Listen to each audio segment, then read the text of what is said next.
Hey guys, tonight we begin with the surprisingly grim world of royal hygiene. Specifically, the worst hygiene practices of royal women, the queens, duchesses and ladies who wore silk, ruled courts, and often smelled like old cheese. So before you get comfortable, take a moment to like the video and subscribe, but only if you genuinely enjoy what I do here. And let me know in the comments where you're tuning in from and what time it is for you. It's always fascinating to see who's joining us from around the world. Now, dim the lights, maybe turn on a fan for that soft background hum, and let's ease into tonight's journey together. You'd think queens, draped in silks and sipping from jewel-encrusted goblets, would have a standing date with a marble bathtub and a lavender-scented loofah. But no. In the grand tradition of historical irony, royal women were some of the least bathed people in Europe, and it wasn't due to a lack of plumbing. It was on purpose. You see, back then, bathing wasn't just unnecessary, it was downright dangerous. According to the finest court physicians, the same brilliant minds who believed hysteria was caused by a wandering womb, hot water opened your pores and invited disease in like a nosy neighbour. Pores were basically tiny drawbridges, and bathing lowered them all at once. Plague? In. Demons? Also in. So what was the solution? Easy. Don't bathe. Ever. Queen Isabella of Castile famously declared she only bathed twice in her life, once when she was born and once when she got married. After that, her body was a closed system, a nation-conquering, soap-deflecting ecosystem of legend. When queens did brave a bath, it required logistics that would humble a siege army. First, fire up about 40 buckets. Then, hope the servants don't scold your royal backside or leave you soaking in lukewarm sadness. Most tubs were leaky wooden barrels, less spa day, more bobbing for parasites. So instead, royal women adopted the wipe and hope method. Linen cloths rubbed against unwashed skin to remove surface sins. No water, no soap, no dignity. Just friction and denial. And to cover the scent of layered human fermentation, perfume. So much perfume. Think, gallons of floral oil, powdered ambergris, and anything vaguely plant-like. It wasn't so much pleasant as it was aggressively fragrant. A courtier once wrote that approaching Queen Catherine de' Medici was like being punched by roses. Some gowns had herbs sewn into them, like walking casseroles of time and despair. Others reeked of violet water and defeat. But to the nose of the 14th century, that was glamour. In a perfect world, royalty would have used water and soap to clean themselves. But as we established, that required acknowledging both the existence of pores and the possibility that their bodies produced smells like everyone else's. And that simply wouldn't do. So instead they turned to perfume. Glorious, choking, sinus-punching perfume. Royal women didn't just wear perfume, they weaponized it. The goal wasn't to smell good, it was to smell stronger than whatever was crawling around underneath. And in that sense they succeeded. They weren't dabbing it behind the ears. Oh no. They were bathing in it, spraying it into wigs, rubbing it into gloves, and in some cases infusing their furniture with it. If you sat on a duchess's chair, you'd walk away smelling like wilted violets and mild ammonia. A true courtly souvenir. Perfume was also political. A well-scented royal woman projected wealth, grace, and above all, distance. If you could mask a 4-day sweat with a top note of jasmine and a base of ambergris, you clearly had power, and possibly whale vomit, because that's what ambergris is, a waxy substance produced in a sperm whale's digestive system. Royals rubbed it on their necks like Chanel No. 5. Queen Marie Antoinette had an entire personal perfumer, tasked with developing custom fragrances for every mood and event. Morning perfume, afternoon perfume, I'm being beheaded perfume. All distinct, all floral, all attempting to gaslight everyone around her into thinking she didn't smell like 12 layers of velvet and panic. Royal ladies also carried scented handkerchiefs, pressed discreetly to their faces whenever someone poorer, or more realistic, entered the room. Some even wore little pomanders. decorative orbs filled with crushed herbs and spices, which they held under their noses like medieval air fresheners. In the end, the perfume didn't make them clean. It just made them noticeably unclean with style. They were essentially walking potpourri baskets with political power.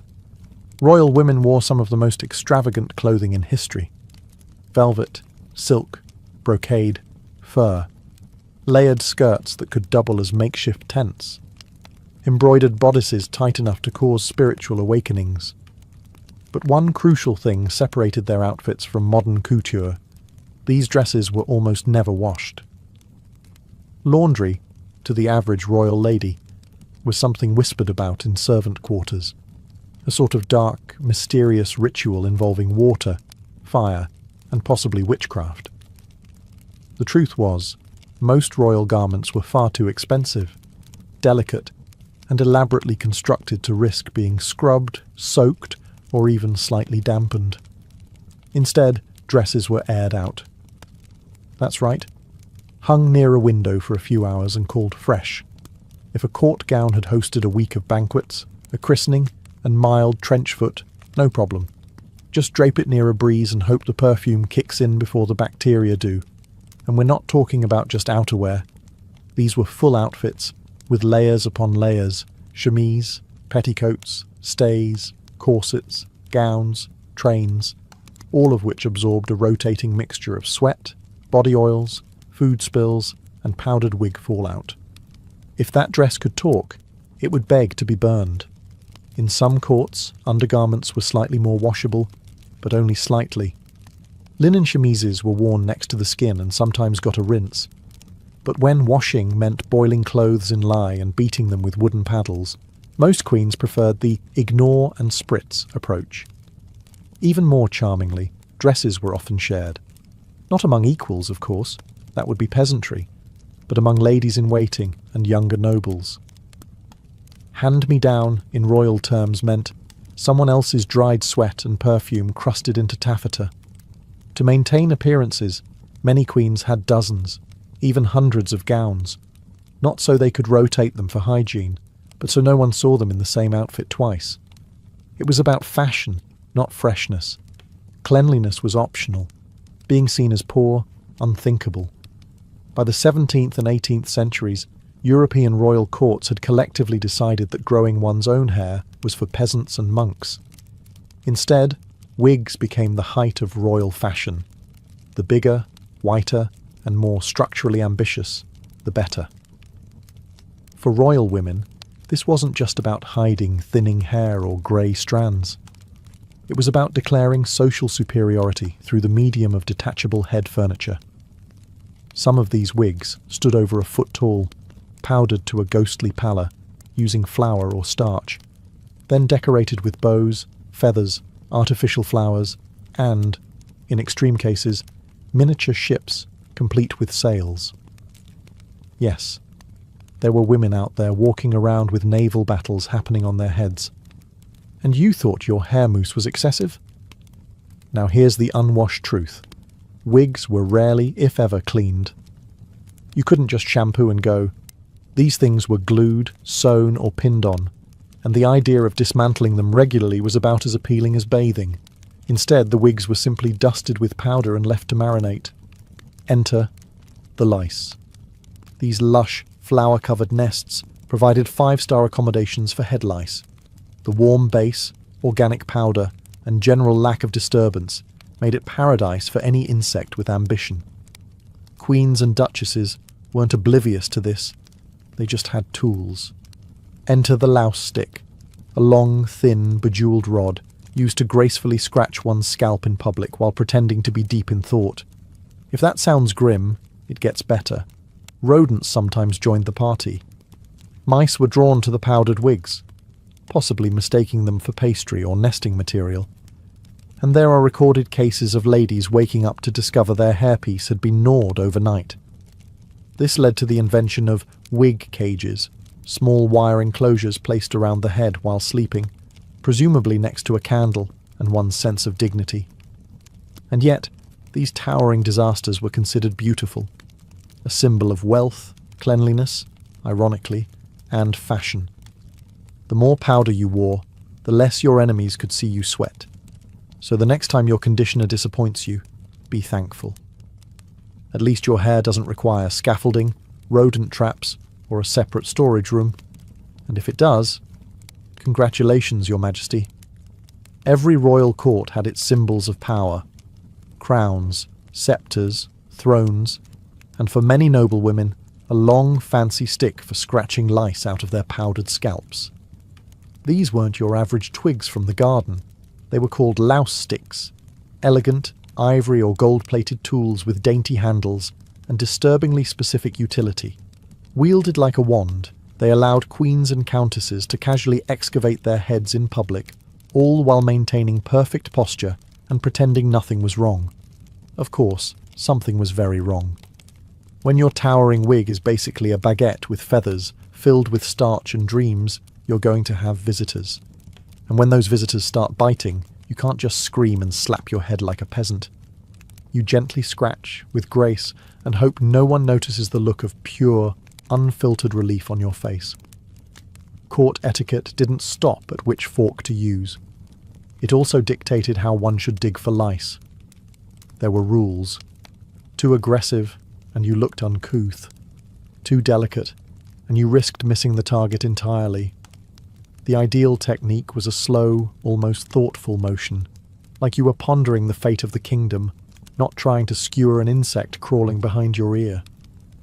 Some louse sticks were so ornamental they looked like hairpins or jewellery. Others had compartments for scented oils, so you could dab perfume onto your scalp while performing pest control. That's multitasking at its finest. There were even court rumours about who scratched the most, and who pretended not to, out of sheer pride. A duchess might rather endure the itching than admit she'd been colonised. Vanity knows no limits, especially when your hairstyle weighs more than a toddler. Lice weren't the only concern. With all that powder, wigs often became itchy, flaky, and vaguely crusty. A louse stick might not even be used for bugs. Sometimes it was just to dig through a blizzard of starch and regret to reach your own skin. If you thought lice were the final boss of medieval hairstyling, allow us to introduce you to a more ambitious intruder: mice. Yes, real, whiskered, nibble-happy mice.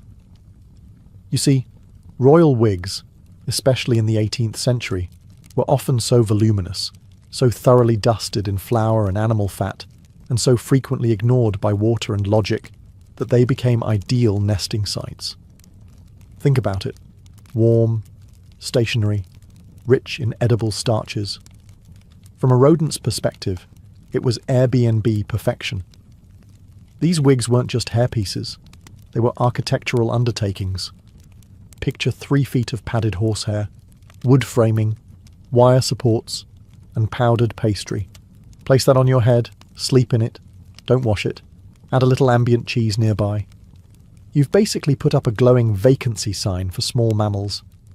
And so, mice came. Silently, boldly, at night. Many noblewomen learned this the hard way, waking up to the soft, scratchy realization that their hairstyle had been repurposed into a rodent duplex. Others didn't even know until a squeak betrayed the intruder mid-curtsy. Nothing says elegance quite like a mouse diving out of your coiffure during a diplomatic banquet. To counter this growing rodent housing crisis, some women began sleeping with wire wig cages, essentially medieval hair helmets designed to keep animals out of their hair while they slept. Yes, queens and duchesses willingly put on metal contraptions, just to ensure they didn't wake up as Cinderella's evil stepsister and her mouse landlord. Did it work? Occasionally. But mostly, it added insult to injury. The beauty sleep of royal women now included lice, migraines, neck cramps, and rodent proofing. All for a hairstyle that, from afar, made them look like an over-decorated wedding cake with trust issues. But what mattered wasn't hygiene. It was the spectacle. Fashion was about display, not practicality.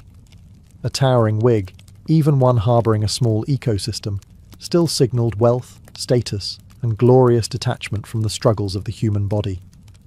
What do you get when you mix vinegar, white lead, and societal expectations? the 18th century royal skincare routine.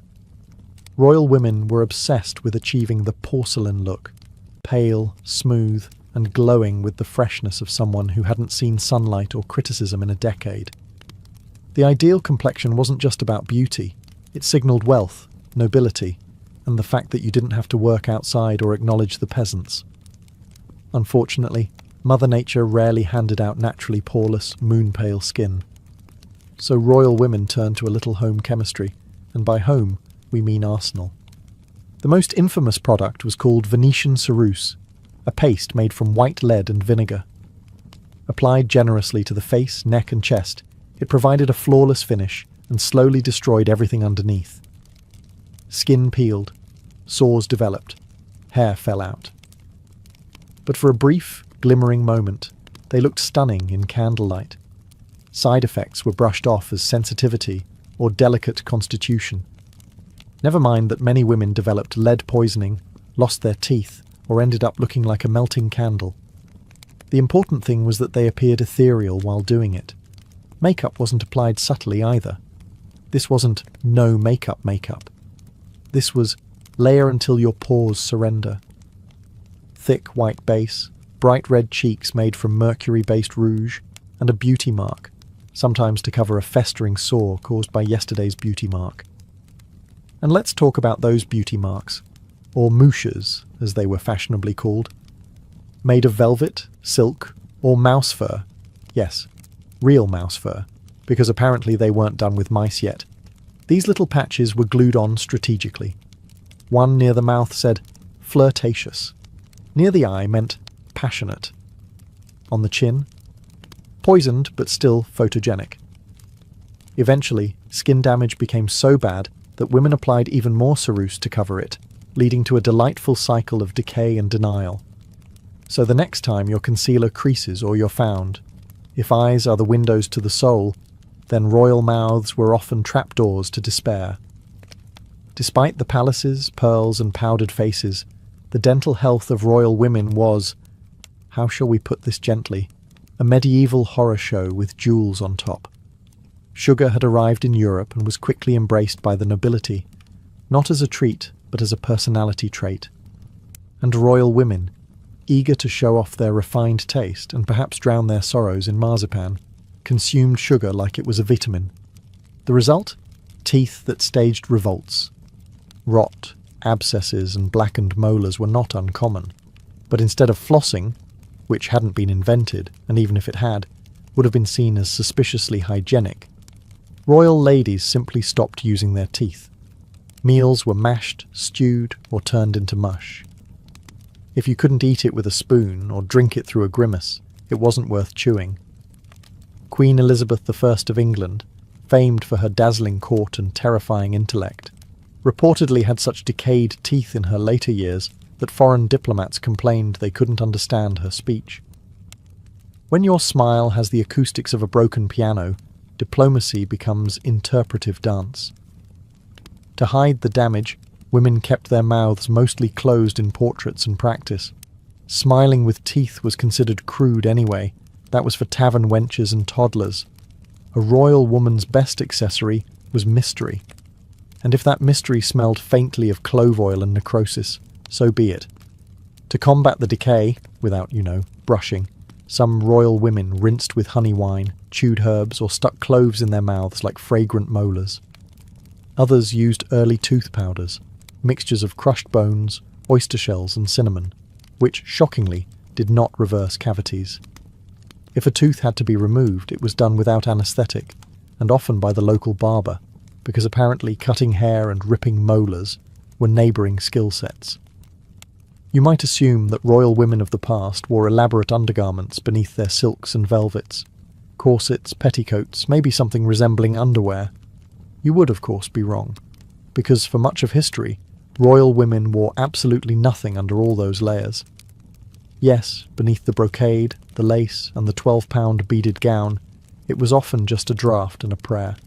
The concept of underpants, even in their most primitive, dignity-preserving form, was considered either too masculine or too peasant-like.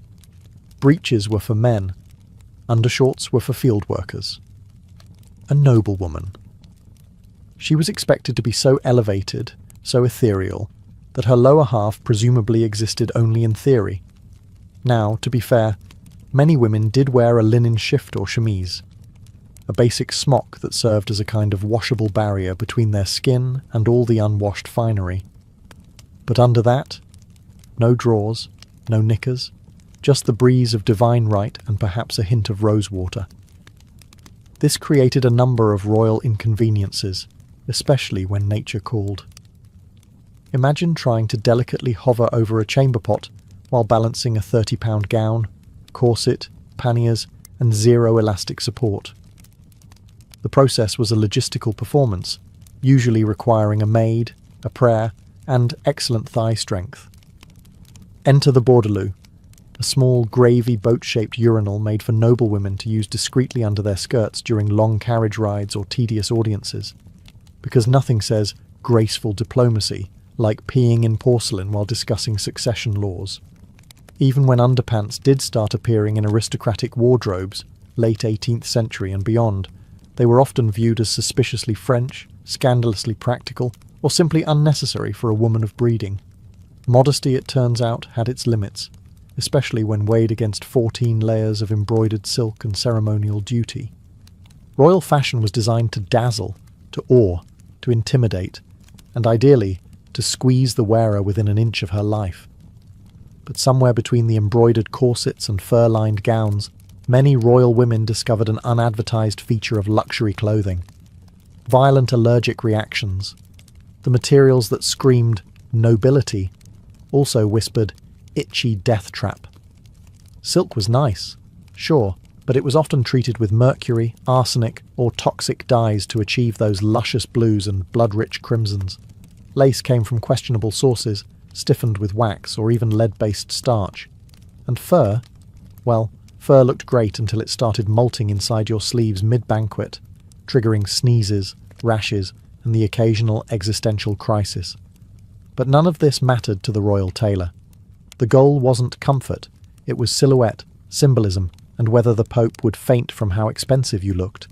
Corsets were the crown jewel of medieval and Renaissance wardrobe torture.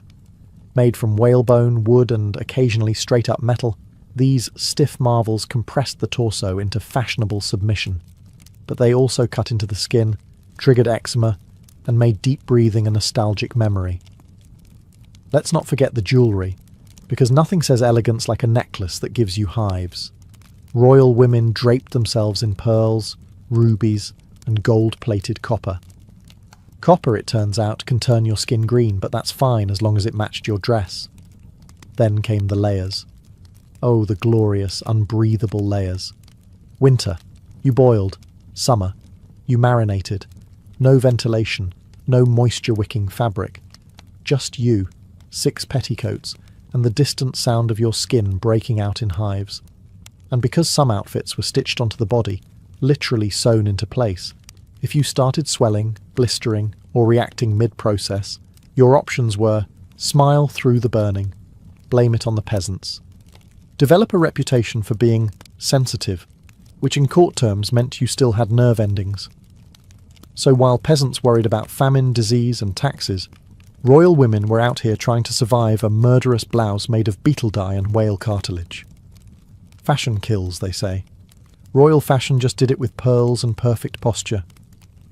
You might assume that royal women, with access to palaces, servants, and silk everything, enjoyed regular relaxing baths. The kind with rose petals, candles, and a string quartet playing in the background. You would be adorable for thinking that. In reality, bathing was treated with the same enthusiasm as dental surgery. Medieval and Renaissance physicians often believed that too much bathing could open the pores and let in disease. So rather than risk a fatal draught or spontaneous moral decay, many royal women opted for the smell-like power approach. When a bath was scheduled, say once every few months or for a coronation emergency, it was an ordeal. First, a giant wooden tub had to be hauled into the room. Then servants carried dozens of buckets of water from the kitchen, upstairs, down halls, past confused dignitaries, and into the tub. Heating it required a fire, time, and usually someone's will to live. Once the water was ready, Royal bathing protocol kicked in. A lady never bathed alone. Not because of romance or security, but because someone had to hold her up while she tried not to drown in 40 pounds of embroidered modesty. Nakedness was rarely total. Some bathed in linen shifts to preserve modesty, which also conveniently trapped the grime against their skin. Oh, and the water. Not changed. If multiple family members were bathing, the eldest or most noble went first. Everyone else followed, like a very wet, very unsanitary social ladder. Some bathtubs even became semi-permanent furniture, with cushions, trays for food, and wine goblets balanced precariously next to tepid soup water. Because nothing says soothing self-care like soaking in royal broth with a side of boar meat. After the bath, instead of drying off with a fluffy towel, which didn't exist, noble women were rubbed down with linen cloths or patted with fine powders, some of which contained lead, chalk, or flower petals, because covering up the stink was easier than removing it. Menstruation, the thing nobody wanted to talk about, especially if you were a royal woman expected to be ethereal, divine, and eternally unstained. Unfortunately, biology didn't care about etiquette, and so, once a month, the ladies of the court faced a very human problem beneath their gowns: the royal period. Tampons? Nope. Pads? Not exactly. Modern menstrual products didn't exist, and even the concept of sanitary was more of a vague aspiration than a lifestyle. What noble women used instead were rags, cloth rolls, sponges, and prayer. The most common method involved tying softened linen rags to a belt worn under the dress, essentially strapping a napkin to your body and hoping for the best. If the linen slipped, congratulations. You've just become the Duchess who stained the throne. Literally. In public, of course, everything had to appear serene and bloodless. If a royal lady felt cramps or dizziness, she was described as delicate, moody, or simply unwell, which in court language could mean anything from PMS to poisoning to political sabotage. Privacy was also limited. A lady-in-waiting was always nearby, ready to assist with dress lifting, fabric retying, and quiet crisis control. There were no private bathrooms, just chamber pots and screen dividers, and the terrifying knowledge that someone probably heard everything. And here's the real twist. Menstruation was political. A missed period meant whispers about pregnancy, legitimacy, succession. A period that came too often was labelled unnatural. Bleeding was never just bleeding. It was gossip fuel, family drama, and court intrigue all rolled into one bodily function. Queen Anne of England, for instance, suffered 17 pregnancies, many ending in miscarriage or stillbirth, and every drop of blood she shed was interpreted like a prophetic omen. Because heaven forbid a woman just have a uterus. The church wasn't much help either. Menstruating women were once barred from touching holy relics, entering sacred spaces, or doing basically anything that might offend God with their unapologetic humanity. When we picture royal women, we often imagine pristine gowns fluttering in the breeze, silk glinting in the sunlight, and everything smelling faintly of lavender and smugness. The truth? Their clothes were rarely washed, and when they were, it was with the full reluctance and spiritual suffering of every servant involved. Most royal garments weren't just fancy, they were architectural, made of silk, velvet, brocade, fur, and enough lace to snare a deer. These outfits couldn't simply be tossed into a wash basin. Water ruined expensive fabric, soap faded dyes, and scrubbing risked damage. So instead of cleaning the clothes, everyone just ignored the problem. Dresses were aired out, brushed down, and perfumed into submission. The logic was simple. If it smelled like roses and clove oil, it must be clean, right? Never mind the fact that sweat, smoke, food stains, and the occasional bodily emergency were trapped inside like ghosts in a brocade prison. Undergarments, usually linen shifts, were technically washable, but even those weren't washed often. Why? Because laundry was labour-intensive, expensive, and, let's be honest, no one wanted to handle royal armpit rags. Servants assigned to laundry duty had one of the most dreaded jobs in the palace. Washing involved dragging garments to the nearest water source, heating enormous cauldrons, scrubbing by hand, and then wrestling with drying and pressing it all flat with literal slabs of iron. It was so exhausting that some households had dedicated laundress quarters, aka misery huts, and if something ripped or stained beyond redemption, it was passed down to a lower-ranking lady-in-waiting. Congratulations, your status is now hand-me-down stench receiver. Some monarchs took this to majestic extremes. Empress Josephine, wife of Napoleon, reportedly changed gowns several times a day, not because she washed them, but because she never wore the same filthy dress twice. The dresses piled up. Somewhere. Probably still radiating. For royal women, personal hygiene wasn't so much a routine as it was a seasonal suggestion. Cleanliness, after all, was a fickle thing, like fashionable fruit or stable airs. You didn't do it regularly. You did it strategically, and preferably when it wouldn't kill you. Bathing in winter? Absolutely not. That was basically an open invitation for pneumonia to waltz in and ruin the dynasty. The prevailing wisdom said warm water opened your pores, and open pores let in disease. So in colder months, most royal women opted to layer their filth, not remove it. Instead of soap and water, they turned to perfume, powders, and an almost supernatural confidence. A spritz of rose oil here, a puff of violet powder there, and voila, you've disguised 3 weeks of armpit build-up with something vaguely floral and deeply misleading. Summer wasn't much better. Bathing was more acceptable, sure, but still rare and laborious. On particularly hot days, a royal lady might dab her face with rose-water-soaked cloths or freshen up by changing her linen shift. The 16th century equivalent of spraying deodorant over yesterday's disaster, and let's not forget the hair. With washing off the table for most of the year, royal women resorted to dry shampoo in its earliest and most questionable form.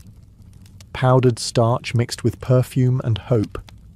They'd cake it into their scalps until the oil was absorbed or, more realistically, until the powder turned grey and flaked off onto the furniture. Even brushing teeth followed the seasonal rhythm. Mint leaves, vinegar rinses and tooth powders made from ground oyster shells were used more in summer, when bad breath had a shorter fuse in the heat. In winter, let it stew. No one would dare comment on a queen's halitosis when she was already dying of cold and politics. Ultimately, hygiene was less about actual cleanliness and more about managing perceptions. If you looked composed and smelled vaguely like a spice merchant's widow, you were winning. The dirt, the odours, the occasional parasitic sidekick, that was all just part of the royal ecosystem. So next time you skip a shower and call it self-care, just remember, you're in excellent historical company.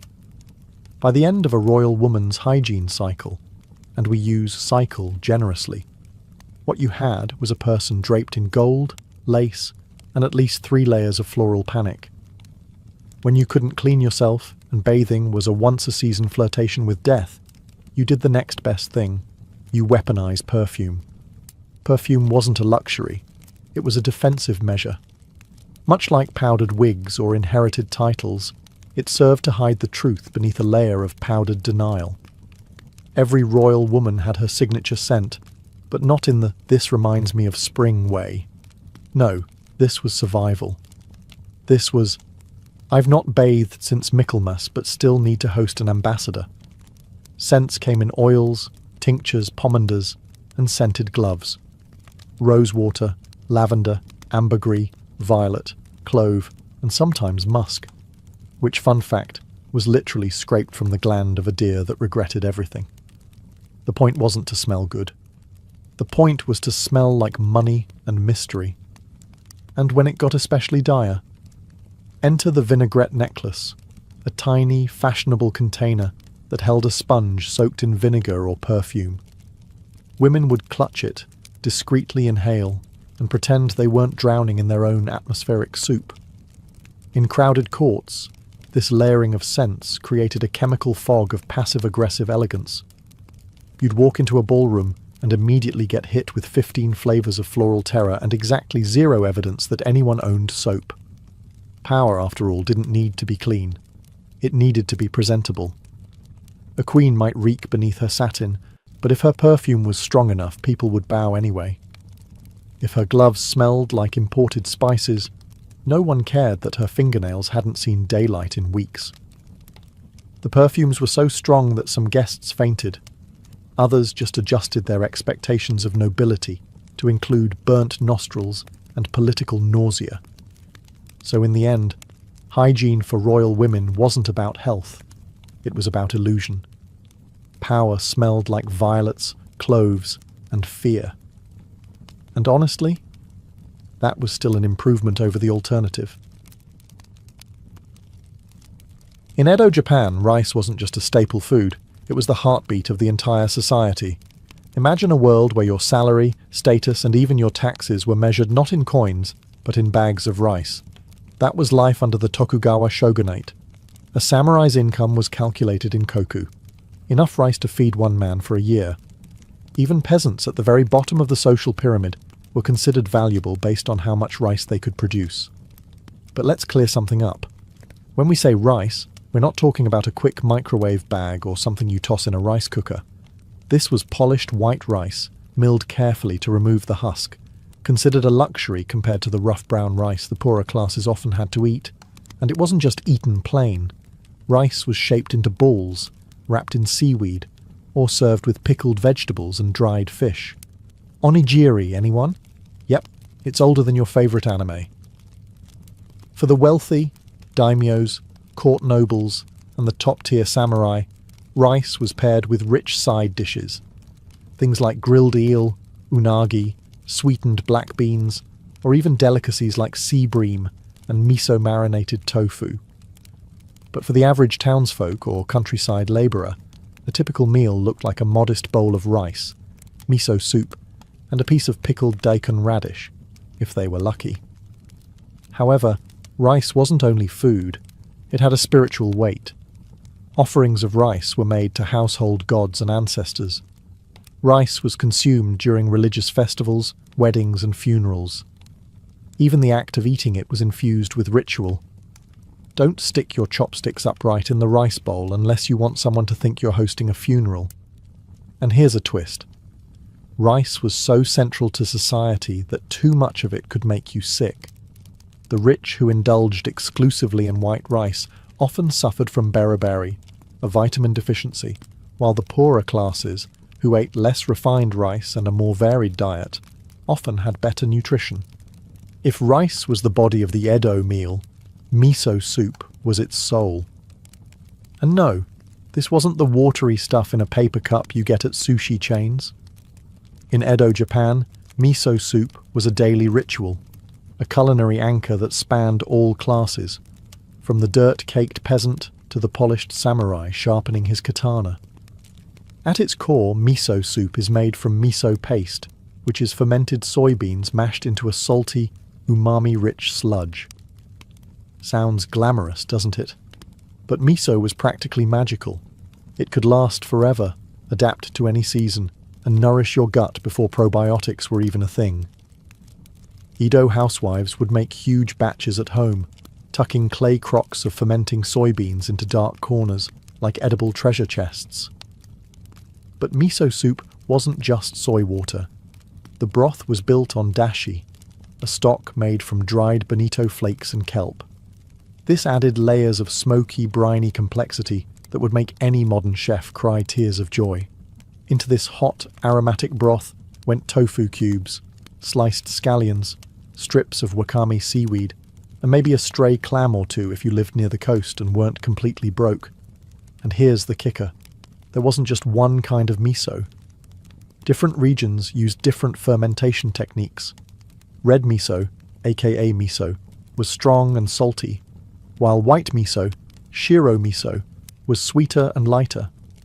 There was even hacho miso, a dense, dark miso favoured in samurai households for its rich, hearty profile. Imagine showing off your regional miso the way we flex craft beers today. Even spiritually, miso had weight. Buddhist monks relied on miso-based soups during their vegetarian fasts. Some believed miso soup balanced the body's energies, harmonizing yin and yang. Others just thought it was warm and tasty, And frankly, that's enough. The peasant version of miso soup might be thin, with only radish peels or wild greens tossed in, while the merchant class might have seasonal delicacies like bamboo shoots or shiitake mushrooms floating in theirs. But rich or poor, no meal in Edo, Japan was complete without a steaming bowl of miso soup. Humble, hearty, and deeply human. And if you ever skipped it, well, that was practically a culinary sin.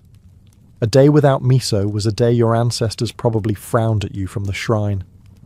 Welcome to the crunchy, salty, nose-wrinkling world of Edo period pickles, or as the Japanese called them, tsukemono. If rice was the main character and miso soup the supporting role, pickles were that scene-stealing sidekick who didn't say much, but always left a strong impression, usually on your taste buds. Pickled foods weren't just garnish, they were essential to survival. Japan's humid summers and cold winters made food preservation a must, especially in rural villages where refrigerators were as mythical as dragons. So what did people do? They took everything from daikon radishes to cucumbers, eggplants, plums, and even burdock root, and pickled them within an inch of their lives. The most iconic? That would be the bright yellow pickled daikon, also known as takuan. Named after a Zen monk, takuan wasn't just tangy, it was practically a spiritual experience. It was believed to cleanse the palate, aid digestion, and quite frankly, keep you from dying of boredom when your third meal in a row was just rice and soup again. Then there was umeboshi, pickled plums so sour they could make a sumo wrestler cry. Samurai would pack these in their rice balls when going to battle, not just because they lasted forever, but because they were believed to ward off fatigue, disease, and possibly demons. Spoiler, the demons were probably just indigestion. Fermented pickles, like nukazuki, were another Edo specialty. They were made by burying vegetables in a bed of fermented rice bran and letting time do its thing. Every household had its own nuka bed, which had to be stirred by hand daily to keep it alive. That's right, alive. Neglect your pickle bed, and it could turn on you. It was like having a pet, but it tasted like vinegar. These pickles weren't just practical. They were cultural and symbolic. Offerings of pickled vegetables were made at shrines. Meals were judged incomplete without them. Even in the strict dietary codes of Buddhist monks, certain pickles were allowed as the rare pop of flavour in an otherwise bland existence. And let's be honest, when your day consists of back-breaking labour or endless etiquette at court, biting into something crunchy, salty, and eye-wateringly strong is one of life's few legal pleasures. In Edo, Japan, pickles weren't a side dish. They were a way of life. Edo wasn't just a city. It was a roaring, bustling, pre-industrial megapolis with over 1 million people, more than London or Paris at the time. And with that many stomachs rumbling, you'd better believe street food wasn't just popular. It was a way of survival, convenience, and community. Enter the yatai, wooden food stalls that popped up along bridges, canals, and street corners like mushrooms after a rainstorm. These were the Edo equivalent of food trucks, minus the wheels, refrigeration, or any sense of hygiene. But what they lacked in food safety, they made up for in flavour, speed, and affordability. So what was on the menu? For starters, soba noodles. Buckwheat soba was the street food MVP, cheap, filling, and easy to slurp. You could get it hot in winter or chilled in summer, dunked in a rich soy-based broth. There were even special soba shops that delivered, on foot.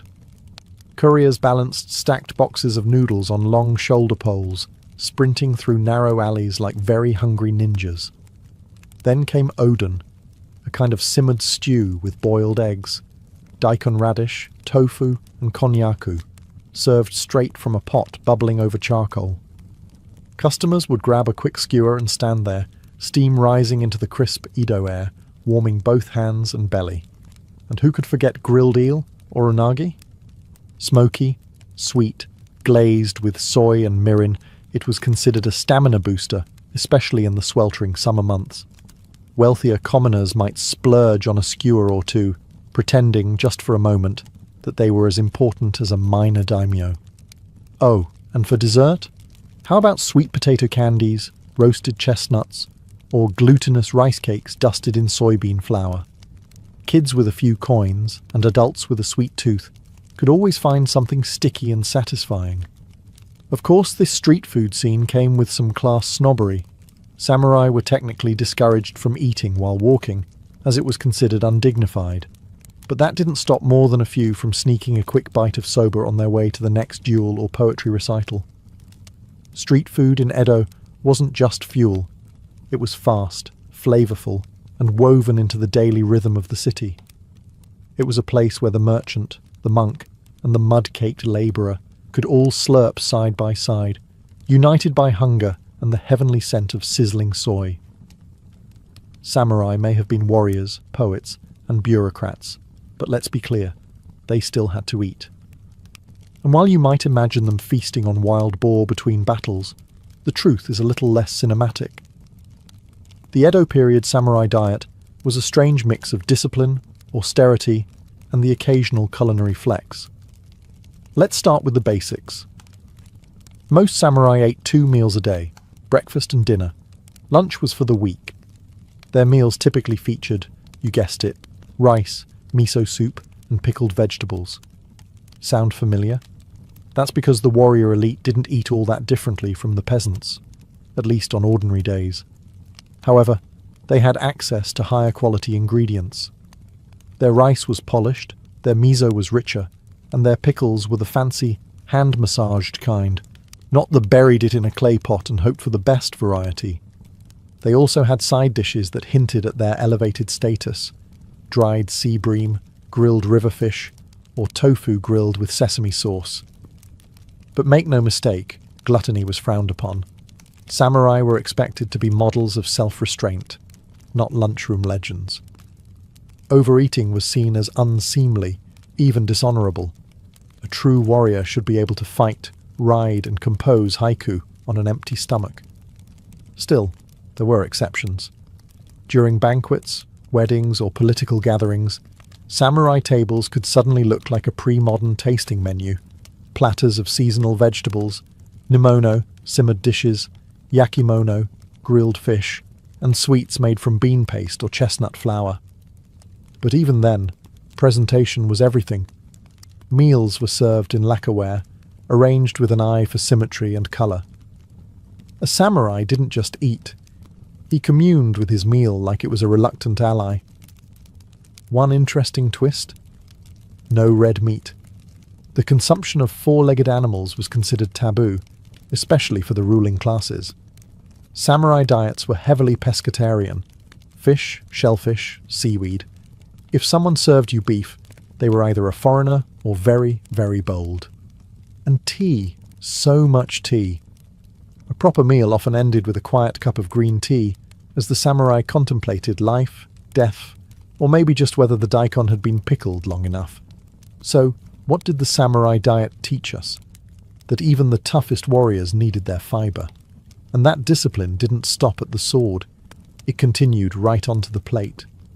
While the samurai were sipping tea and meditating over sesame tofu, the peasants, the folks who actually kept the country alive, were out in the fields, burning calories like it was an Olympic sport. And when they finally stumbled home, sunburned and sore, they weren't greeted by grilled eel or porcelain dishes. No, they were eating meals that were humble, hearty, and borderline miraculous in their inventiveness. Let's start with the main course. Millet or brown rice, depending on how generous the land taxes had been that year. Remember, much of the polished white rice was siphoned off to pay the government or feed the upper classes. What remained for the farmer was often mixed with barley, millet, or even sweet potatoes. Whatever could stretch a sack of grain just a little further. Protein, rare and precious. Tofu was a peasant's best friend. It was cheap, easy to make, and didn't involve chasing anything around.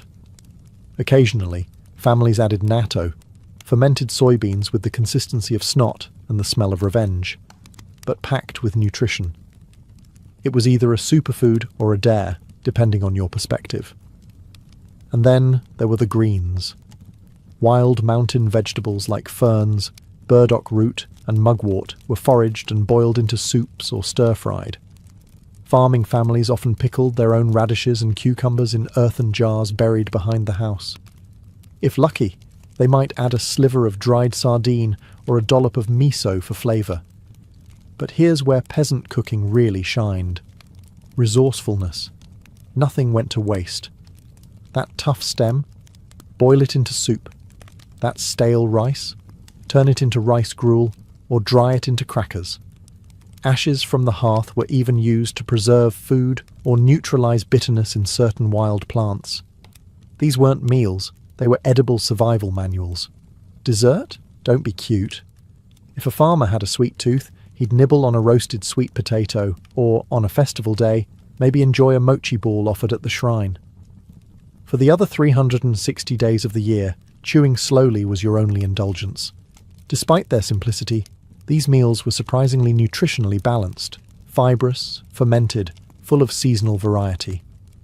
Edo peasants may not have had sushi chefs or fancy kitchens, but what they lacked in luxury, they made up for with cleverness, frugality, and the sheer will to not starve.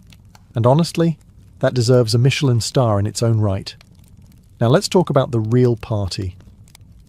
Edo's pleasure quarters, where food wasn't just sustenance, it was seduction on a plate. In the ukiyo, or floating world, geisha, kabuki actors, poets, and rich merchants mingled in a haze of perfume, lantern light, and elaborate meals that bordered on performance art. Welcome to the yukaku, the licensed red light districts, where a good meal could be as intoxicating as a good flirtation. Patrons didn't just eat to fill their bellies. They dined to impress, to woo, to showcase status. And the dishes? Extravagant. We're talking lacquered boxes of seasonal delicacies, sashimi arranged like flower gardens, tiny grilled riverfish placed just so. Every course whispered, "I'm richer than you, and yes, that is a gold leaf on my soup." This was the birthplace of kaiseki-style dining, a multi-course meal that emphasized balance, beauty, and seasonality. Each dish arrived like a poem, daikon carved into cranes, tofu shaped like plum blossoms, bowls painted with maple leaves to match the real ones falling outside. It was food as philosophy, curated to reflect harmony between nature, time, and human pleasure. Drinks flowed too. Sake, the ever-present social lubricant of the Edo elite. Served warm or chilled, depending on the season, it came in porcelain cups no bigger than thimbles, ensuring constant refills and conversation. Pair your drink with salted squid guts, shiokara, or dried fugu skin, because what's a little neurotoxin between friends? In this hedonistic orbit, food and art were inseparable. Dishes were referenced in haiku, ukiyo-e prints, and kabuki plays. A poet might compare love to a bowl of cold noodles, fleeting, slippery, and best enjoyed before it sours. But for all its beauty, this was also a world of contrast. The opulent meals of the Yoshiwara district stood in stark relief to the rice gruel of farmers just a few miles away. It was a feast built on inequality, fantasy, and the illusion of permanence. Still, for those lucky enough to enter this world, even for a night, the food of the floating world wasn't just nourishment. It was escapism. Lavish, poetic, and slightly scandalous. A full stomach, flushed cheeks, and a wallet considerably lighter. That was the price of pleasure in Edo's most decadent dining rooms. While the pleasure districts were busy turning food into an artful flirtation, high up in the misty mountains and quiet temple courtyards, another culinary tradition flourished, one built on silence, simplicity, and self-denial. Welcome to the world of shojin ryori, the strictly vegetarian cuisine of Buddhist monks in Edo, Japan. No meat, no fish, no garlic or onions either. They were thought to stir impure desires. So what does that leave you with? Quite a lot, actually, if you're incredibly patient and have the knife skills of a demigod. The whole philosophy of shojin ryori was about mindful preparation, balance, and harmony, with nature, the seasons, and your digestive tract. Meals were typically served in sets of 5, following the Buddhist principle of 5 flavors, 5 colors, and 5 cooking methods. That means every meal included salty, sweet, sour, bitter, and umami. You'd see combinations like grilled eggplant glazed with miso, tofu simmered in dashi made from kelp and mushrooms, and root vegetables cut into perfect meditative slices. All served in black lacquer bowls, all eerily quiet except for the sound of chewing and enlightenment setting in. The monks' kitchens were surprisingly sophisticated. They made tofu look like eel, crafted yuba, tofu skin, into delicate rolls, and turned mountain yams into silky purees that somehow made you forget bacon ever existed. Okay, maybe not forget, but at least forgive. There was also seasonal reverence. Autumn meant simmered chestnuts and lotus root. Spring brought bamboo shoots and sansai, wild mountain herbs.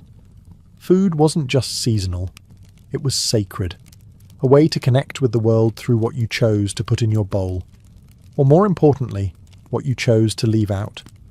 And despite being based on restraint, Shojin Ryori was often visually stunning. Carefully plated, balanced in texture and temperature, it was the kind of food that forced you to slow down.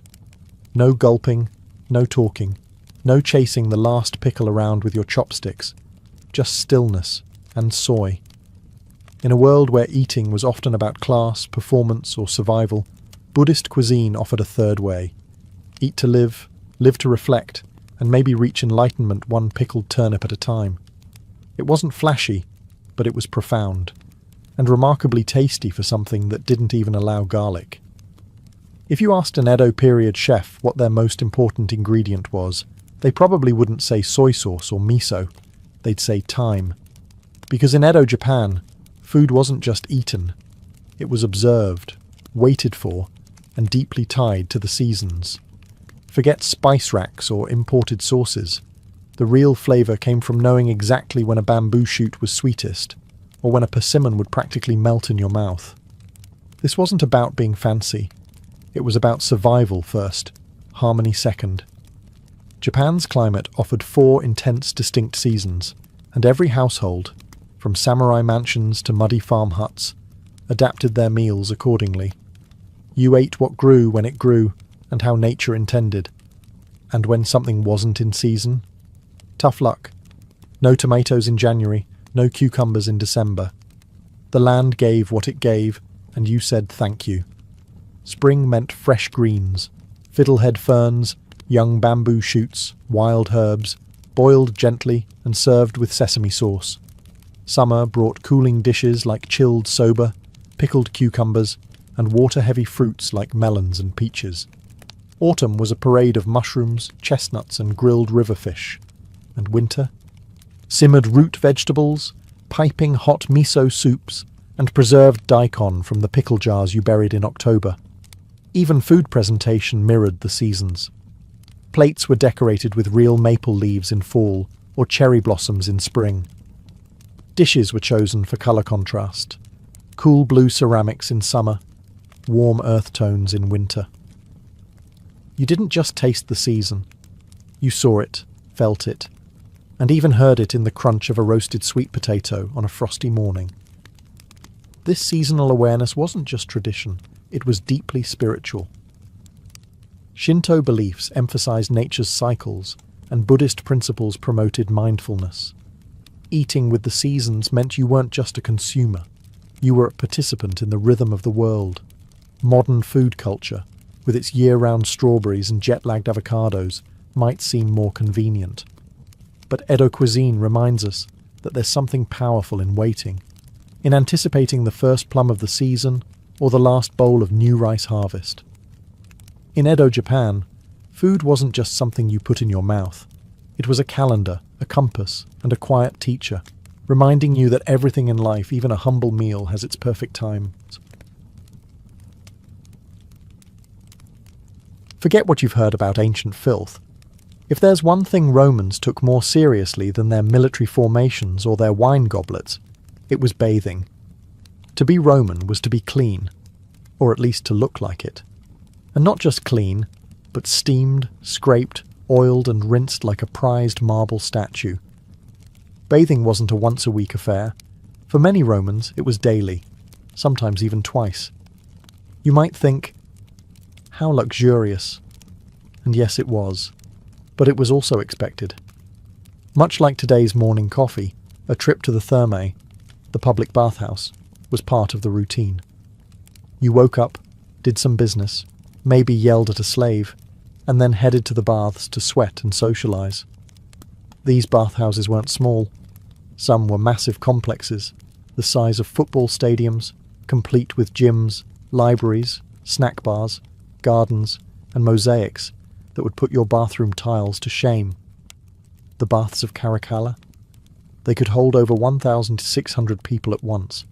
That's not hygiene. That's a hygiene festival. But the Romans weren't just bathing to stay clean.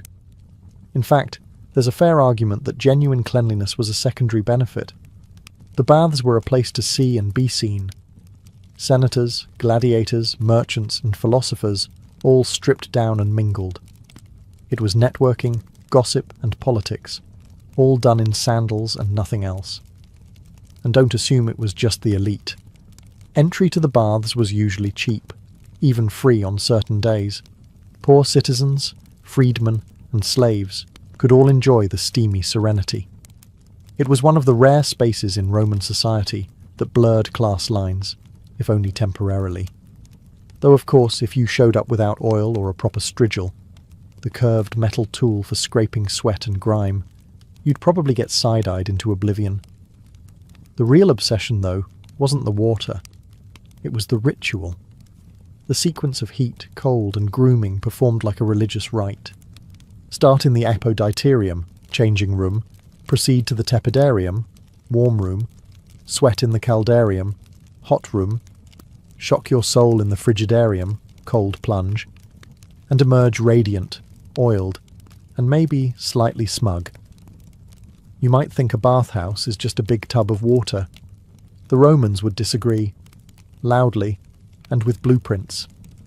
Their bathhouses were architectural masterpieces, feats of engineering designed not just for hygiene, but for awe. These places weren't built to be functional. They were built to impress.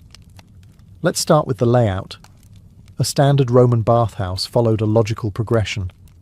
You undressed in the apoditerium, warmed up in the tepidarium, roasted in the caldarium, then jumped into the frigidarium to cool off. But that's just the beginning. Some complexes had saunas, massage rooms, libraries, gardens, and even lecture halls. It wasn't so much a bathhouse as it was a civic temple disguised as a wellness centre. The real genius was underground, the Hippocos system. Imagine a giant subfloor heating grid fueled by roaring furnaces. Hot air flowed under the floors and through flues in the walls, creating toasty warm rooms in a time before electricity. Romans didn't just invent the indoor bath, they invented central heating while half of Europe was still trying to figure out thatching, and these buildings were gorgeous. Marble pillars, vaulted ceilings, mosaics of sea creatures and gods, statues of Hercules and Venus watching over your shampoo routine. Even the ceilings dripped opulence. The baths of Diocletian had ceilings 30 meters high, taller than some cathedrals. Because why not feel like a divine being while exfoliating? The scale wasn't just for show, it was a declaration. Rome has conquered comfort. No civilization before had created such spaces of public luxury on such a massive scale. It was a reminder that while other nations fought in mud, Romans soaked in style. But let's not pretend everyone was treated equally. The wealthy could afford private baths or reserved hours. The poorest bathed shoulder to shoulder with strangers, often with water that had seen a few too many backsides. Still, even the cheapest bathhouse had better plumbing than most medieval castles 1,000 years later. Walking into a Roman bathhouse wasn't like hopping into a hot tub. It was a precise, step-by-step ritual, carefully orchestrated to transform your sweaty, sand-dusted body into a glowing, oiled beacon of Roman civility. You didn't just get clean, you underwent a transformation worthy of a minor god. First stop, the apoditerium, the changing room. Here you'd strip down and hand your clothes to an attendant, ideally one you trusted, because theft was common and togas were not cheap.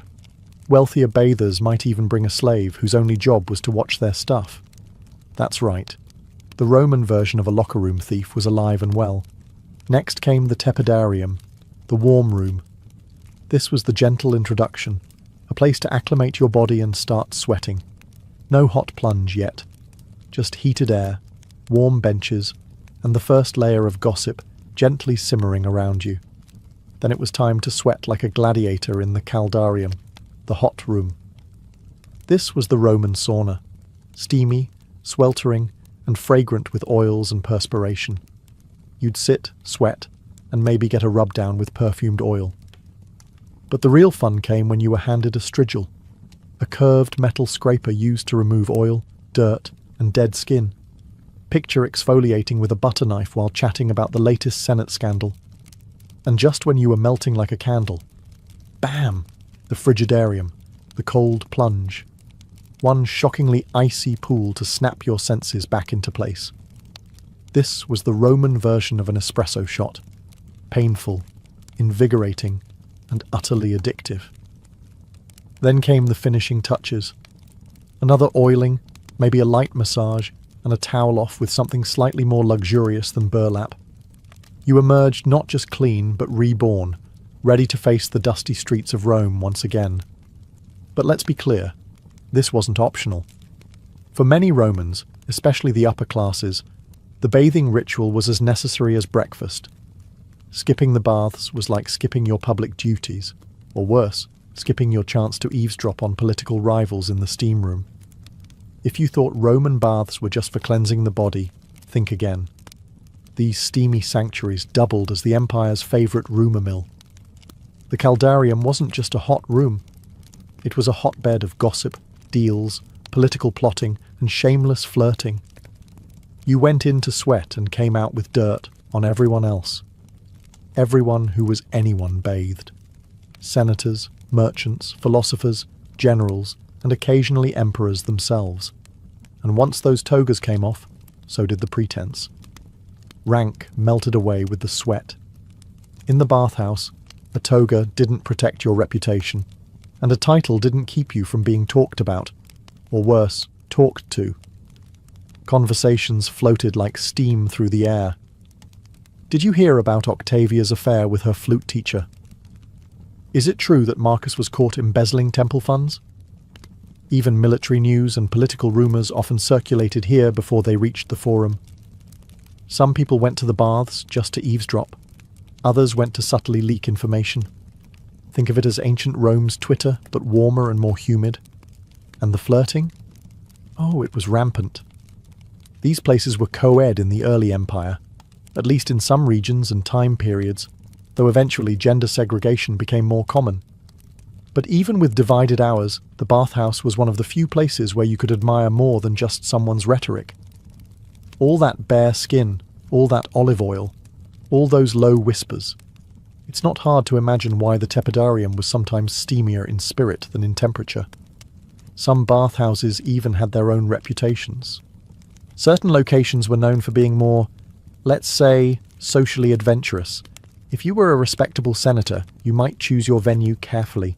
Too much time in the wrong therme, and you might find yourself the subject of the very gossip you came to hear. And yes, even emperors knew this. Some used bathhouses to gauge public opinion, or mingle with the people, safely oiled and stripped of officialdom. Others avoided them entirely, fearing assassination between scrub downs. Let's not kid ourselves. Roman baths were sexy. You're naked, everyone else is naked. The air is filled with perfume and steam, and the lighting is just dim enough to excuse a lingering stare. For many Romans, bathhouses weren't just about hygiene or gossip. They were the empire's most casually seductive spaces. Yes, the official story is that baths were for public health and civil virtue, but unofficially, they were flirtation playgrounds. Men and women, at least early on in the empire, could bathe at the same time or share overlapping hours. Naturally, this led to more than a few accidental towel drops and oops wrong pool moments. Wealthy Roman men treated the baths as opportunities for romantic or illicit encounters. A wink in the tepidarium might lead to a shared oil massage in the corner. And don't think women were passive observers. Wealthy matrons were known for their fashion, their wit, and their own agendas. The bath was a stage for showing off, gossiping, and occasionally picking out their next poetic admirer. In some places, bathhouse workers, especially slaves who offered massages or poured oils, became part of the unspoken undercurrent of desire. There were laws passed at various points to limit promiscuity in the baths, which tells you everything you need to know about how well people obeyed them. Of course, not everyone approved. Conservative senators and moralists ranted endlessly about the corruption of public bathing, especially mixed bathing. Some emperors banned it. Others reinstated it, probably after remembering how fun it was. The moral pendulum swung with every regime change. One decade's steamy indulgence was the next's public disgrace. Still, most Romans just accepted this flirtatious atmosphere as part of the package. You went for the heat, the scrub, the company, and if the gods smiled on you, a suggestive glance across the steam. And if you didn't want to be noticed? Too bad. You were naked in a room full of gossiping, oil-slicked citizens. Good luck blending in. While Roman baths were undeniably social hotspots, they also doubled as ancient wellness centres, the kind where your doctor wore a toga and your treatment involved sitting in a steamy room until you hallucinated wellness. Yes, Romans bathed for their health, or at least for what they believed was health, which sometimes included snake oil, literally. To start, the Romans had a strong grasp of hydrotherapy, even if they didn't call it that. Alternating between hot and cold rooms, like the caldarium and frigidarium, was thought to boost circulation, purge toxins, and balance the body's mysterious inner forces. No one had discovered germs yet, but they were pretty convinced that steam plus discipline equaled immortality. Doctors even prescribed bathing routines. Got a fever? Try the tepidarium. Gout acting up again?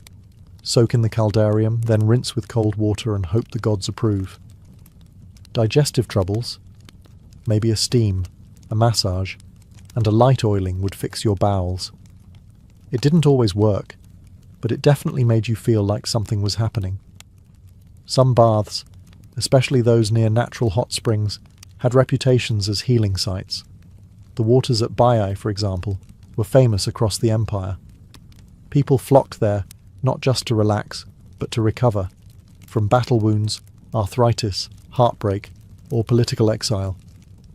If nothing else, the warm water and wine probably made everything seem a little better. And let's not forget the Roman version of a spa treatment. Massages with exotic oils, scrubbing with perfumed powders, and even bloodletting on site, if you were into that kind of thing. A bit of lavender oil on your temples, a rub down with olive oil, maybe a leech on your foot for good measure. Voila, ancient luxury.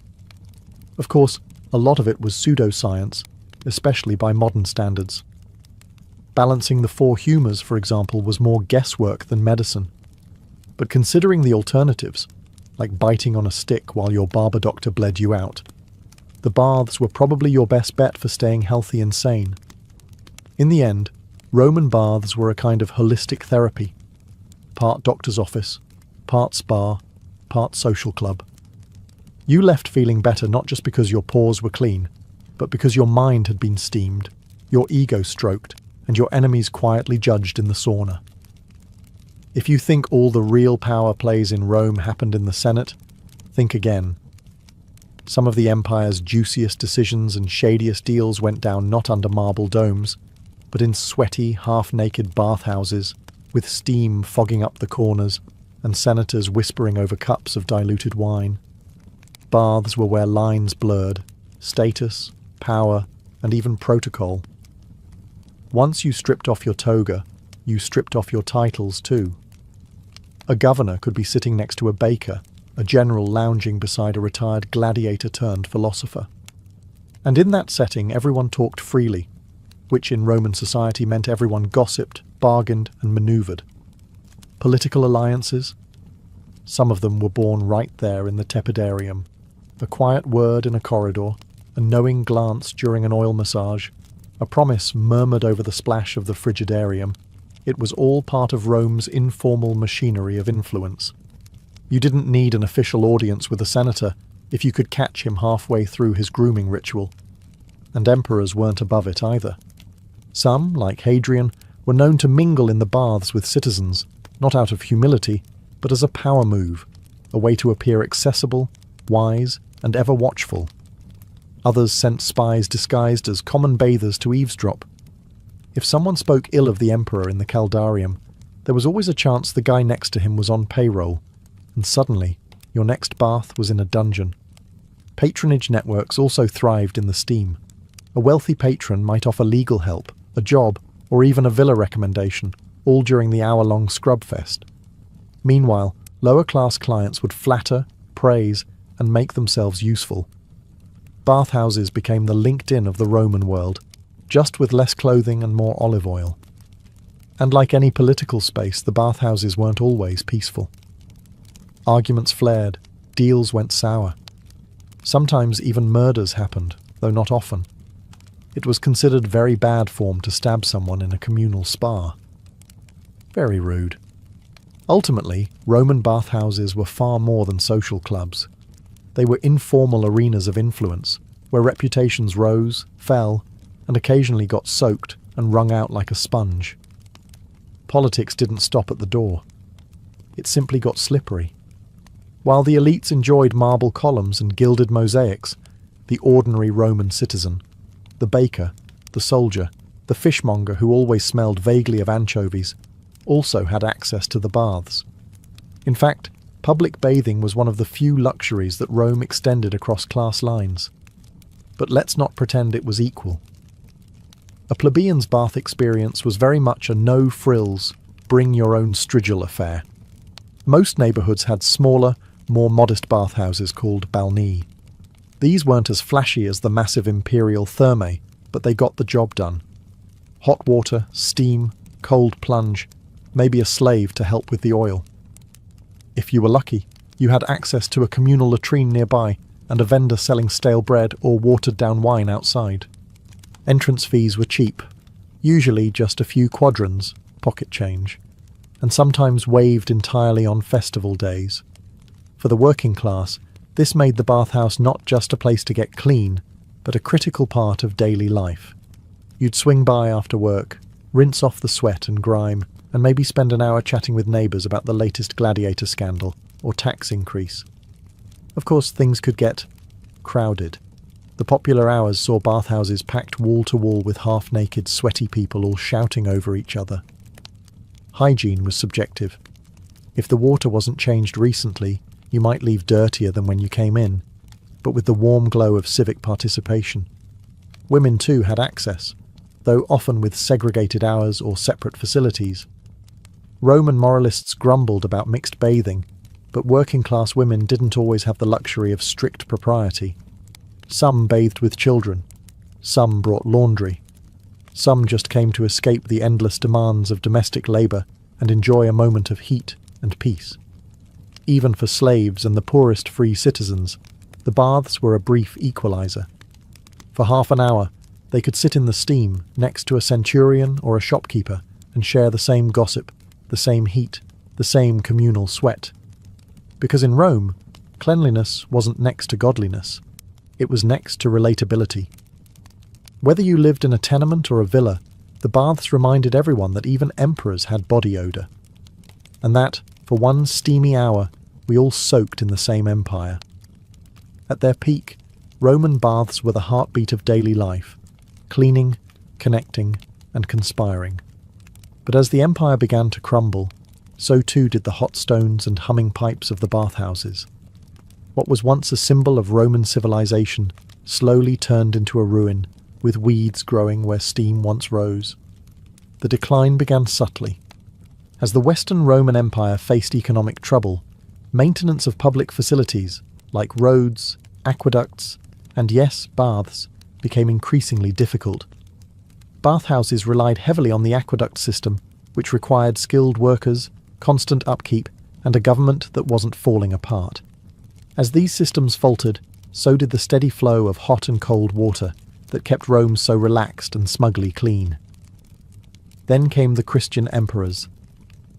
To them, Roman baths were suspiciously pagan, a little too nude, a little too decadent, and a little too full of flirtation.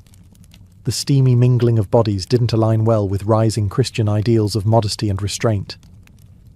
Over time, mixed bathing was banned, then public nudity discouraged, and eventually, many bathhouses were shut down altogether or converted into churches, monasteries, or rubble. By the time Rome fell in the 5th century, many of its grandest thermae were abandoned. The once spectacular baths of Caracalla became home to stray goats and crumbling frescoes. And medieval Europe, having lost both the engineering knowledge and the cultural appetite for communal hygiene, entered what many call the Age of Dirt.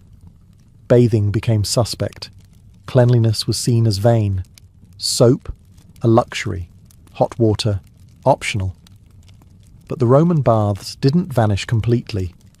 In the East, the Byzantine Empire preserved some of the tradition. And in the Islamic world, Roman bath architecture evolved into the hammam, where ritual cleansing and social life continued in steamy chambers reminiscent of the caldarium.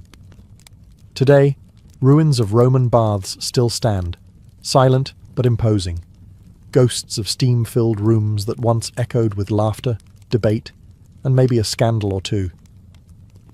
They remind us that hygiene can be communal, that politics can happen in a towel, and that civilization isn't just built with laws and armies, but also with warm water, smooth marble, and the simple human need to connect. The steam may have faded, but the legacy never really cooled. In medieval France, food wasn't just nourishment. It was theatre, diplomacy, and bragging rights all served on a plate. Especially for the nobility, a feast was a full-on power display, where your wealth was measured not in gold coins, but in the size of your pastry swans and how many spices you could afford to casually waste. Imagine walking into a great hall lit by flickering torches, walls draped in tapestries, and the smell of roast venison mingling with cloves, nutmeg, and maybe a whiff of peacock. Yes, actual peacock. Feathers reattached after roasting. The message: I can kill something beautiful and serve it flamboyantly. What have you done today, Sir Gerard? Guests sat by rank, high-status nobles up front, lesser ones in the back, and if you were a peasant, well, congratulations. You were probably outside catching the pigs. The meal began with lavish processions, trumpets, heralds, possibly a man juggling meat pies. It was absurd, theatrical, and completely intentional. This wasn't a dinner, it was a medieval flex. The table itself was a performance space. Servers, trained to move with courtly precision, brought course after course. And by course, we mean layers of culinary excess. Roasted boar stuffed with birds, stuffed with sausages. Fish dyed with crushed berries. Meatballs shaped like hedgehogs. Food that defied logic, biology, and often digestion. And then came the subtleties, not subtle at all. These were elaborate sugar sculptures, jellies shaped like castles, pies that exploded with live birds, or, worse, musicians. They didn't just serve food, they served shock value. It was social warfare via sugar and swan. But here's the twist.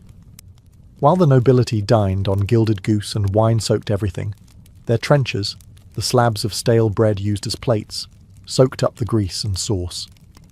At the end of the feast, these greasy bread plates were handed to the poor. Generosity, sure. But mostly, it meant the nobles didn't have to clean up. Still, if you were a starving peasant, second-hand gravy-soaked bread beat nothing. If you cracked open a medieval French cookbook, assuming you could read Latin and afford parchment, you'd find an ingredient list that reads like a merchant's dream and a modern dietitian's nightmare. This wasn't peasant gruel territory. This was aristocratic cuisine, where the rarer the ingredient, the richer the chef appeared. Let's start with the spices. Medieval French dishes were spiced within an inch of their lives. Cloves, cinnamon, mace, nutmeg, saffron, ginger, and pepper were dumped into everything. Why? Because spices were rare, expensive, and imported from far-flung places like India, the Middle East, and North Africa. Sprinkling them with abandon was like burning money just to prove you could. And no, it wasn't to cover the taste of spoiled meat. That myth has been thoroughly debunked. Medieval nobles could afford fresh meat, and they had more salt than common sense. The spices were for display and symbolic power. A dish glowing with saffron wasn't just food, it was a yellow-hued status symbol. Now let's talk meat. Ordinary folks might get pork or chicken once in a while, but nobles dined on roast swan, peacock, venison, porpoise, and crane. Fish was also mandatory on fast days, so chefs got creative. Ever tried faux roast made from almond milk and crushed pike? No? Good. And then there were the sweeteners. Sugar was still exotic in most parts of France, so honey reigned supreme. Everything that could be sweetened was sweetened. Sauces, pies, meats, even soups. There's something deeply medieval about serving rabbit stew with a drizzle of rosewater and honey glaze. Fruits and vegetables? Rarely the stars of the show. They were cooked into oblivion or mashed into pastes. Raw vegetables were considered suspicious, cold, damp, and possibly the gateway to melancholy. Why eat an apple raw when you could boil it, spice it, stuff it with breadcrumbs and dye it purple? And speaking of colour, medieval chefs loved food that didn't look like food. Red sauces from sandalwood, golden pies from saffron, blackened meats from charred crusts. It was a kitchen masquerade, and the weirder it looked, the better. So yes, medieval French ingredients were bold, bright, and utterly bizarre. Not because they had to be, but because in the great social banquet of life, taste ranked far below drama. If subtlety was a virtue, medieval French cooks were sinners of the highest order. In the noble kitchens of 13th and 14th century France, the idea of seasoning to taste meant drowning every bite in a carnival of spice and sugar. You didn't want balance. You wanted your tongue confused and your guests impressed. Let's talk spices first. Clove, cinnamon, ginger, galangal, long pepper, cubebs, grains of paradise. Some of them you've never heard of, and that's fine. The medieval palate had no interest in restraint. A single dish might contain a dozen different spices, layered not just for flavour, but for symbolism, heat, and the sheer thrill of flexing your spice cabinet like a warlord's trophy room. And saffron? That was the gold standard, literally. Just a pinch of this hand-harvested stigma from the crocus flower could dye a dish a brilliant, unnatural yellow. Add saffron to your pottage, and everyone knew two things. 1, you had money, and 2, your cook had patience. But spices weren't the only sensory assault. Sugar, rare, imported, expensive, was used with wild abandon, even in meat dishes. That's right, sugar in your chicken stew, your beef pies, your fish sauces. Sweet and savoury weren't opposites in medieval France. They were dance partners in a very bizarre waltz.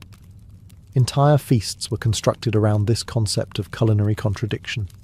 You'd start with a heavily peppered rabbit dish, followed by sugared fish, then perhaps a rose-scented poultry stew, finished with a jellied dessert shaped like a castle. If your palate wasn't shocked, your host had failed. And it wasn't just about taste, it was about humoral theory. That's right, the medieval belief that your body was governed by 4 fluids: blood, phlegm, yellow bile, and black bile. Too much heat? Eat something cold and damp, like sugar. Too melancholic? Have a spicy custard, that'll cheer you up. So while today's chefs chase umami and balance, medieval French cooks were chasing philosophy, social status, and spectacle. Their food wasn't trying to make sense. It was trying to make a point. I can afford to turn my goose into candy and still have change left over for a gilded hedgehog cake. In short, spice and sugar weren't seasoning. They were medieval megaphones, loud, strange, and impossible to ignore. When it came to protein, medieval French nobles didn't just eat animals, they paraded them. The menu was a hierarchy of prestige, and if your dinner didn't feature at least one weird bird or aquatic mammal, you weren't really trying. Let's begin with the obvious. Beef and pork were common enough among the wealthy, but they were too ordinary. The real status meats were things like venison, caught on elaborate noble hunts. Eating venison wasn't just a meal, it was a declaration. I have land, servants, and the free time to chase this thing on horseback. And then there were the birds. Swan, crane, heron, peacock. If it had wings and looked remotely elegant, the French tried to roast it. In the case of peacock, the feathers were removed before cooking, and then re-sewn onto the cooked body for presentation. Imagine trying to enjoy your dinner while it stares back at you in full plumage. Medieval cooks loved stuffing birds inside other birds, turducken but unhinged. A quail inside a pheasant inside a goose, perhaps. And all of it glazed in spice, honey, and occasionally dyed to look even more exotic. The goal wasn't just to feed, it was to dazzle, confuse, and slightly terrify your guests. But fish days? Now those were a creative challenge. The church declared roughly half the calendar as meatless, which meant cooks had to impress using only aquatic creatures. Enter eels, pike, lamprey, dolphin, and even porpoise. Yes, porpoise was on the menu, at least for the highest nobles. It was considered a fish in the eyes of medieval theologians, and thus totally fair game on a Friday. To make it fancy, chefs would mould fish into odd shapes, stuff them with spiced breadcrumbs, or serve them with sugar and cinnamon sauces, because clearly your trout wasn't weird enough already. And then there were fast-day meat lookalikes, fish shaped and dyed to resemble roast pork or chicken, sometimes even complete with fake bones made from hardened dough. The message? I'm pious, but I'm also rich and clever enough to bend the rules in style. So whether it swam, flew, or was chased through the forest, medieval French protein came dressed in spectacle, spice, and a healthy dose of religious loophole. Dinner was not just food, it was theatre, theology, and a feathered performance. Amid all the saffron-dyed swans and sugar-dusted porpoises, it's easy to forget that most people in medieval France weren't attending royal banquets. The vast majority were peasants, and their cuisine looked different. Less gilded pastry, more brown bread and boiled cabbage. But even here, food was deeply cultural, just without the trumpets. Let's start with bread, the true staple. It came in multiple classes, just like the people eating it. The wealthy ate fine white bread, called pain de froment, made from carefully sifted wheat flour. Peasants got the darker stuff, maslin, a coarser mix of rye, barley, and whatever else was on hand. And it wasn't just food. Bread was so central to daily life it was often referred to as simply the staff of life, or, in peasant terms, the only thing between you and starvation. Next, cheese. France was already a land of cheesemakers, even if Brie hadn't yet reached peak snobbery. Peasant cheeses were simple, made from sheep's or goat's milk, and often aged in cellars or eaten fresh and crumbly. It wasn't for display, it was for calories, protein, and a bit of joy in a diet mostly made of porridge. Speaking of porridge, pottage was the universal answer to the medieval French hunger problem. Boiled grains, vegetables, and maybe a bone or two if luck struck. The rich might call it a stew and serve it in pewter. The poor called it dinner, every single day. Now here's the twist. Even peasants used spices and herbs, albeit more modest ones. Garlic, parsley, mustard seed, sage, whatever they could grow or forage. The idea that medieval food was universally bland is false. It was practical, seasonal, and flavoured with whatever grew near your hut. Of course, meat was rare. Maybe a chicken for Easter, or a bit of salted pork in winter. More often, peasants got protein from beans, lentils, and whatever cheese hadn't yet turned blue from age or surprise mould. So while nobles were debating whether to dye their roast crane pink or purple, the rest of France was dipping crusty bread into hot cabbage broth and calling it a victory. It wasn't glamorous, but it was sustainable. And honestly, in a world without forks, maybe simpler was smarter. After all, you can't drop your swan flambé if you never had one. If you thought medieval French pastries were sweet little tarts filled with fruit, think again. These were not the dainty eclairs of Parisian cafes. In the Middle Ages, pastry was power, and the French used it to craft feasts of illusion, excess, and edible trickery. Let's start with the basics. A medieval pie wasn't always meant to be eaten. The crust, called a coffin, yes, really, was often made from flour, water, and lard and baked rock hard, not for flavour but as a medieval Tupperware. Its job was to hold the filling, not taste good. Think of it as the bowl you accidentally bit into. But what sat inside those pastry coffins? Sometimes sweet things, yes, apples, pears, figs, nuts with honey, but more often they were filled with meat. Venison, beef, pork, fish, sometimes all at once.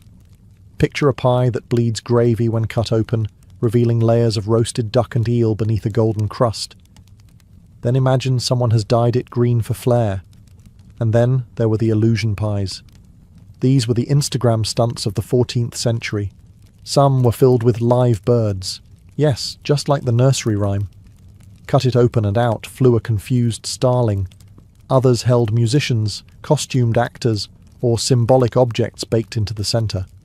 One banquet featured a pie that, when opened, revealed a cooked lamb posed like a knight jousting with a roasted piglet. You had to wonder whether to eat it or knight it. Colour was critical. Pastries were tinted with saffron, spinach, beet juice, or charcoal, turning them gold, green, red, or ominously black. And then there were decorative sugar confections, castles, animals, saints, all carved in marzipan and displayed like trophies before being promptly devoured, or stolen. The line between food and spectacle blurred completely during royal feasts. A pastry might arrive shaped like a ship, complete with sails. Another might be a gilded porcupine, bristling with almond quills. And yes, they occasionally exploded on purpose, a theatrical centrepiece that went off like culinary fireworks. In medieval France, pastries weren't dessert. They were decoys, drama, and decadence, wrapped in dough and baked for applause. Taste mattered, but not nearly as much as timing, presentation, and how many mouths dropped open when your pie turned out to be a magic trick. Pull up a wooden stool and prepare to get greasy, because medieval French dining etiquette was less about forks and napkins and more about fingers, hierarchy, and theatrical restraint. Sure, the food was over the top, but how you ate it could make or break your reputation at court. First rule, don't eat too fast. Gorging like a hungry boar was frowned upon, especially if you were within sight of nobility. Meals were about controlled indulgence. You could stuff your face with peacock, but you had to do it with graceful boredom, like it barely impressed you. Second rule, no forks. Not yet. Most nobles ate with 3 tools, a knife, a spoon, and their fingers. The knife was for cutting meat. The spoon was for soups or soft stuff. And the fingers? They did everything else. But not all fingers, just the first 3. The pinky and ring finger were to stay clean, a symbol that you were civilized enough not to become fully sauce-coated. That's where the finger bowls came in. Between courses, servants brought basins of rose water to rinse your sticky digits, sometimes scented, sometimes warm, because nothing says refinement like smelling of poultry and lavender at the same time. Table manners were rigid and deeply performative. You tore bread, never bit it. You never reached across someone's plate, even if they had the better pigeon. If you sneezed, you turned your head and offered a quiet apology to your fellow trencherman. Speaking of bread, remember those trenchers? They weren't just plates. They were silent indicators of status. The higher your rank, the finer your trencher. When the meal ended, yours might be handed to the poor, or tossed to the dogs. Either way, you didn't ask. You dabbed your lips with the back of your hand and pretended you didn't just eat a pie shaped like a dragon. Drinking had its own rules too. Wine was everywhere, but you never drank before the host, and you always toasted with solemnity, even if you were half in your cups. Getting drunk was acceptable, as long as you weren't the only one. So yes, medieval French cuisine was outrageous, but the etiquette was designed to tame the chaos.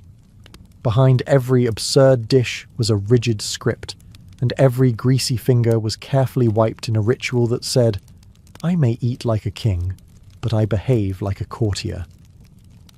In medieval France, food wasn't just about pleasure or power, it was deeply tied to religion, which meant everyone was constantly navigating the spiritual minefield of when to eat, what to eat, and how guilty to feel about it. The church calendar was packed with rules. Roughly half the year was designated for some form of fasting or abstinence. That didn't mean no food, it meant no meat, dairy, or eggs on designated days, especially Fridays, Lent, Advent, and numerous saint days sprinkled across the year like holy landmines. But medieval French cooks weren't deterred. They were creative theologians with ladles. No meat? Fine. We'll serve eel, sturgeon, whale, or even porpoise. According to church logic, anything that swam counted as fish, even if it was technically a mammal with a blowhole. So yes, porpoise stew was a Lenten dish, served with a drizzle of almond milk and maybe a saffron-dyed crust for good measure. Eggs and cheese were also banned during strict fasts, so the solution was fake food. Almond milk replaced dairy in everything from soups to sauces. Butter was swapped for oil, and cheese was made from ground nuts or legumes. There were even mock roasts, where fish was moulded, dyed, and carved to resemble forbidden meat.